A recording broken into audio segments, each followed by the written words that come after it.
ડીસા તાલુકાના ચોરા ગામ પાસે વિચિત્ર અકસ્માત સર્જાયો હોવાની ઘટના બની છે। ડમ્પર ચાલકે અચાનક બ્રેક મારતા પાછળ આવી રહેલું જીપ ડાલુ, કાર અને ટ્રક સહિત 4 વાહનો વચ્ચે અકસ્માત સર્જાયો હતો।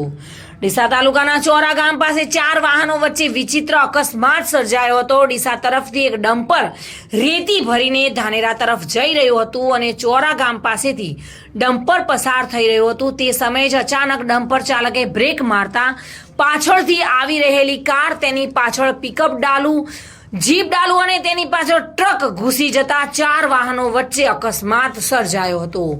અકસ્માતમાં જીપ ડાલુ અને ટ્રક વચ્ચે કાર ઘૂસી જતા તેનો કચરઘાણ નીકળી ગયો હતો।